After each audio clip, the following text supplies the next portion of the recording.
Hey, what's up, y'all? You already know who it is.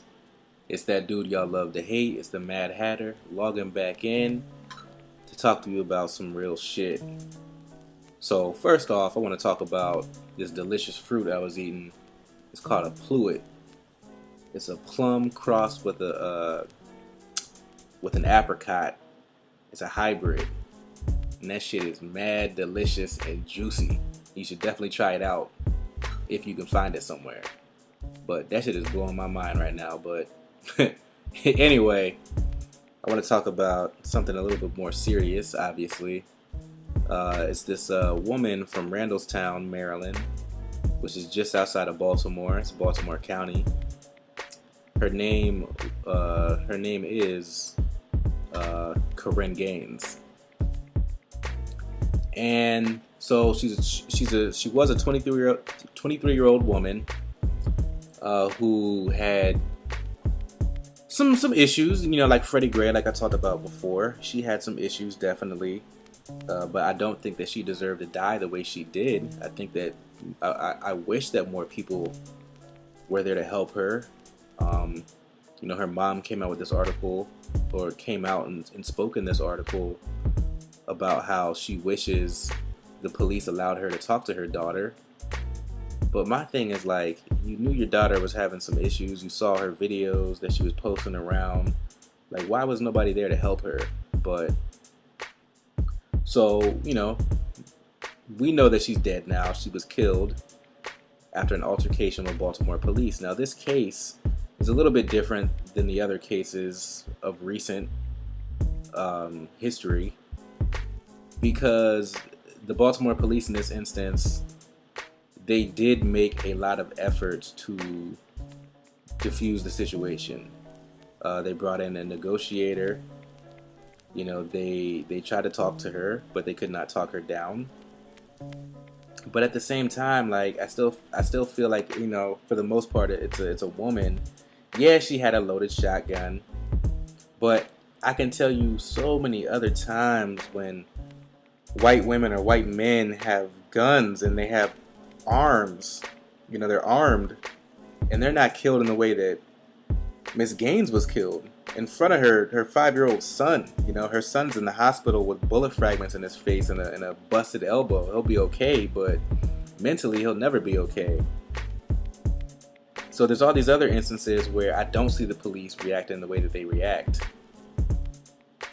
And it always comes back to, why do our women, our brown women, our black women get treated the way they get treated, man? And our black people, for doing the same things that people of fair skin do in the U.S. and around the world. So getting back to the incident, the police were coming to her home because she had multiple traffic violations. So there was a warrant out. Because she failed to appear in court. So they came to her home, but they also, under the warrant, were looking for her boyfriend at the time, who was 39 years old. And he had a conviction, I believe, a second-degree assault charge against him. Not a conviction, but he had a second-degree assault charge in an altercation with Miss Gaines. So they were also there looking for him. So the police tried to get in. They couldn't totally get into her home. She had a shotgun. And apparently, the boyfriend, I think, snuck out with a 1-year-old. And that caused police to shoot. And they tried to shoot, but they shot at her. And they missed. So she shot more shots toward the police, and then the police shot more shots back at her and struck her fatally, and also struck her son, as I talked about earlier. But what gets me is that she, as I was talking about earlier with Freddie Gray, Baltimore has a very bad lead poisoning situation. She had already, hired a lawyer and filed a lawsuit against the city because of the poisoning, and the experts had talked about she had elevated levels of lead poisoning in her system already. So yes, she was acting erratically. but she needed help, man. Um, she was being poisoned. So they talked about at school how she had trouble concentrating, and even in this incident with the police officers, how she was going up and down, up and down. She was, crazy, quote unquote, crazy one moment, and then she would be calm and collected at another moment. And she would go up and down, up and down. So there's this history of people in Baltimore who need help, man. And with all the stuff that she saw happening in Baltimore and as black people around the U.S., I know she was frustrated. She's a young woman, a young black woman. So I know that was getting to her, and she might not have gone about it the whole way, the correct way. But I still am firm in believing that she didn't deserve to be gunned down the way she was gunned down. In front of her son, man. And for everybody who says that, oh yeah, the police were wholly justified in that, I'm not saying that they weren't justified, but this woman hasn't even been buried in the ground before we're willing to jump on her and talk about how much of a bad mother and a bad influence she was. It's like her body ain't even got time to cool down yet from the killing before people are willing to jump down her throat. Yes, I think we can say that the police were probably justified. Should they have done that? No, I still don't think that they should have killed her.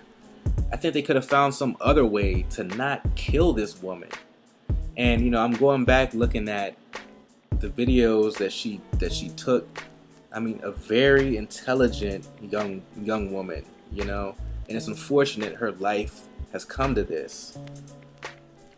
And again, you can tell that she wasn't even really from here. It felt like some of the stuff that she talked about, because it's almost like one of those things where for somebody to be able to pinpoint the issues of this world, I mean, you got to listen to some of her stuff, some of her artistic expressions, to be able to pinpoint the problems of this world the way that she did. It's almost like she's not from here. It's almost like, what an alien would view looking at the world. But, to my last point, to the people who say that, she deserved to die and fuck her and this and that, people who can't look at the nuances of this whole situation, well, fuck you, man. All these Second Amendment people who are talking about, I don't like the government, and I want to protect my property and the people and the Second Amendment. She had a gun legally, but yet the government still came up in the house doing this. Now tell me how you would react.